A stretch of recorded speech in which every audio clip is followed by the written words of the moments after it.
Hey everybody, good afternoon, good afternoon. Another day, and here we are yet again. Hey! So I thought I'd pop on and say hello, see what everyone's up to. I'm just outside. It's raining, but I'm outside in my little tunnel. You know me, I'm always taking videos in here in my little tunnel.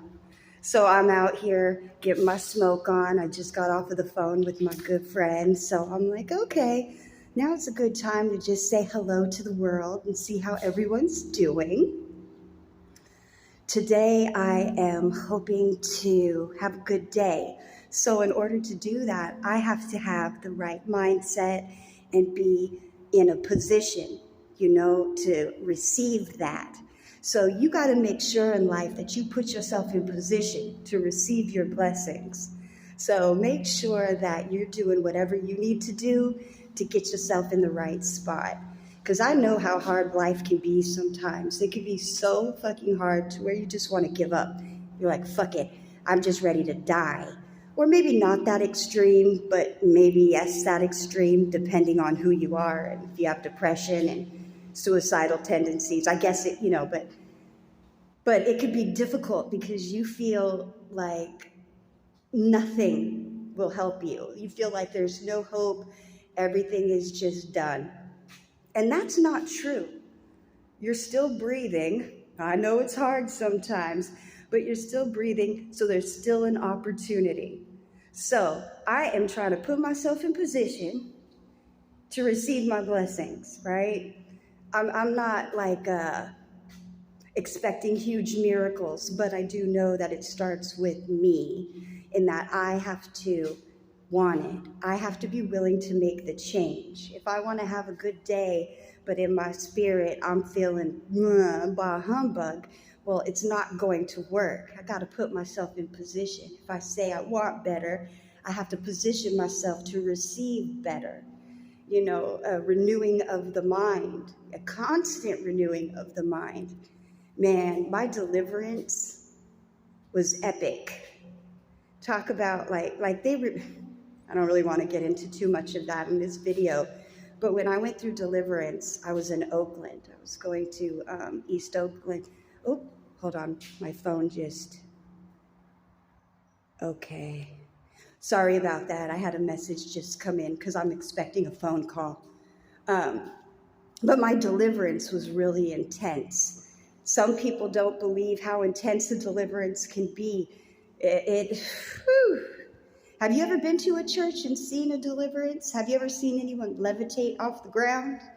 Have you seen people pushing like pews that are hundreds and hundreds of pounds? It gets really intense, especially for people who are under demonic oppression, people born into like witchcraft, masonry, other stuff like that. When they go to church and they go through deliverance, that shit is intense. I've seen it with my own eyes as well as experienced it.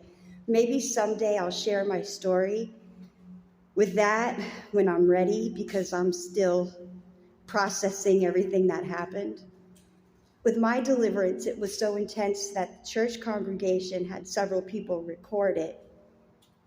I haven't watched it, I haven't seen the video, thank goodness, but that's a whole different subject altogether. So I used to be a person who was very, very depressed, almost oppressed, but not quite oppressed, but depressed badly. And then my mom practiced witchcraft, and my mom does voodoo spells and hexes and stuff. So I was under a lot of heavy weight. Um, and I decided one day that I was done. I didn't want to be depressed anymore. I didn't want to let other people control my life anymore. I didn't want to be abused anymore. So I had to put myself in a position to receive better, because I was so conditioned and programmed to stay within this trauma and these trauma bonds that I didn't know that there was a way out. And then when I started going through deliverance, I found that there is indeed a way out. It's rough, it's hard, it doesn't happen overnight, it takes time and work. But real change comes from within.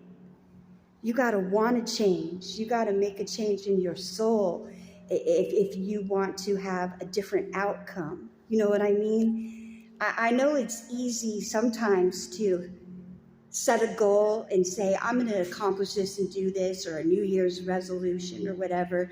And you mentally think it and you prepare for it and you make a plan. All right, great. But more times than not, those don't work out because they're not soul felt. They're just skin deep. It's just, so that's why I say it's a constant renewing of your fucking mind, like for real. I'm not a religious person. I'm not, but I am a spiritual person. And I do believe in God. I do believe in a higher power. So for me, nobody could tell me that deliverance isn't real, that you can't be removed from your past traumas, because you can. But you've got to do the work. You got to go into them deep, dark recesses of your mind, those scary places, those trauma places, and deal with it. Because our body holds these traumas, whether you mentally remember it or not. If it's something that you don't think about all the time, but you feel in your body a trauma, maybe you have an illness, maybe you have anxiety and you don't know why. It's oftentimes because you've closeted all of these traumas and they're stuck in this recess in your mind, but your body doesn't know the difference like your mind knows the difference. I mean, your body holds on to these traumas and you have things happen. And man, never mind. I was about to go into the counseling side that I sometimes slip into, but this isn't that type of video. I was about to break down what type of trauma that is. And just know that when they say you feel it in your bones, it's true. Because before you could talk and before you could speak up for yourself, you felt that stuff in your bones and in your gut. I'll just leave it at that for now. But trauma if you want to get out of it, requires doing the shadow work and going into those deep, dark recesses of your mind and confronting them.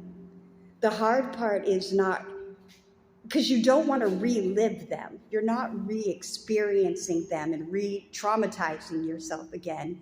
No, you remember that this is something, you're safe now. You're safe now. This was something that happened in the past. But your mind and your body and your soul, maybe not your soul, because your soul could let it go, doesn't have to hold those traumas. And once you start dealing with the mental and emotional trauma and drama, a lot of times you'll find your body heals and gets better.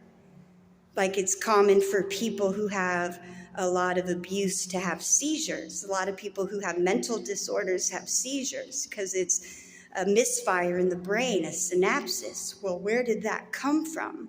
These traumas are held in our body since we came here. So even before we could speak, we started holding traumas, but we didn't know how to process them.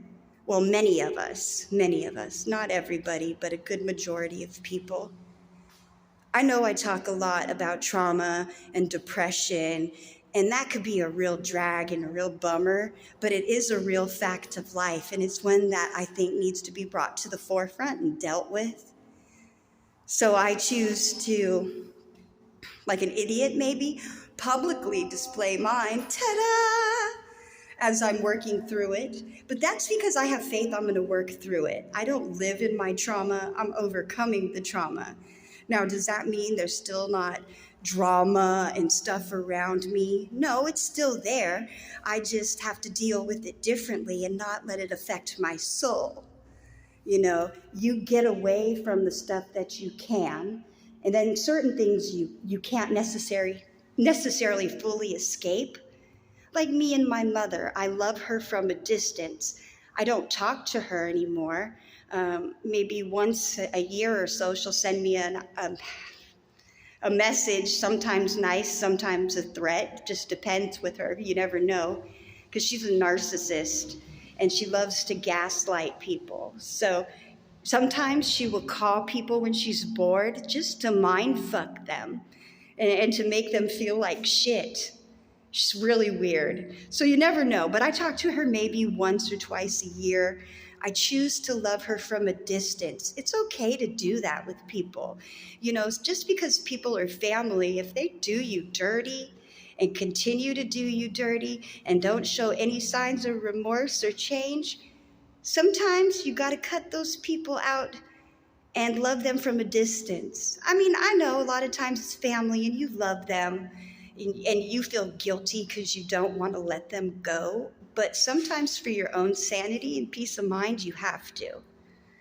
So, you know, I guess that's part of also deliverance, because deliverance is a spiritual thing, of course, but it also is going to have physical manifestations in your life, such as changes. You know, that's one thing we can always count on. Change is constant. So you're going to start seeing changes in your life. And change is uncomfortable. It is scary. I know, because I do not like change, but I don't want to be a person of repetition and habit either. So I have to be willing to change, or else you're just going to be stuck. I don't know where I was going with this video. I'm really just talking and sharing my feelings with you guys right now. I hope you guys are doing well. I hope you're having a good what day is it? Thursday. I hope you're having a happy Thursday. I don't know, I might be back on today. I've been thinking of types of videos I want to make because when I looked back at my past videos, I did a lot of fun, educational, short little videos on stuff that I thought were fun. But I haven't made any of those in like months and months and months, so I don't know what topic. I just haven't had the spark. It's just like with art, like you have to be in the mood to do it, you know. Sometimes I'll go through dry spells with creating stuff and doing arts and crafts where I don't have any desire to do anything, to make anything new. But then when the inspiration hits, bam, I could create all kinds of stuff. Like, you know, I do artwork, I make tutu dresses, I make ciphers, you know, I do different types of things, a lot of different things, jewelry. Oh, I'm out of breath because I'm talking so much and so damn fast. What was my point? I got off track. ADD, take me away. Holy shit, what a day. But I've been thinking of what I wanted to do my videos on, and I've just been waiting to have that spark of inspiration to tell me, Jode, hey, psst, girl, let's do a video on this. Not like a voice in my head. I don't hear voices. That's not what I meant. But you know, that internal voice of yourself, your soul talking to you, you know. So I'm hoping to get that spark back, so that I could start making more videos, because I see my numbers are going up, which is great, and I'm really thankful. But not all my views are going up. So people are joining, but that doesn't mean they're looking at my videos. You know what I mean? So I want to make videos that are going to make people want to watch, at least be maybe entertained or inspired or feel a sense of camaraderie, something. Interaction. I like interaction. So when you guys leave comments and stuff, it makes me feel not so alone. Because sometimes with the depression, I feel, oh, woe is me, I'm all alone in this world, which we know is not true. But then when I see your comments, and it's like, cool. I mean, I knew I wasn't really alone, but when you have peers come and say, hey, you know what? I've had similar, or this is how I've dealt with it, or I haven't experienced that, but I have empathy. Just the camaraderie helps. So I'm hoping by me sharing my journey that I'm somehow helping you, inspiring you, or just entertaining you, or, you know, whatever. So anyway, I'm going to let you guys go. It was good talking with you, me, you, us together. So hopefully we'll talk again soon. All right. Peace, everyone. I love you, and Welcome to the what? The apocalypse. Welcome to the apocalypse. Bye.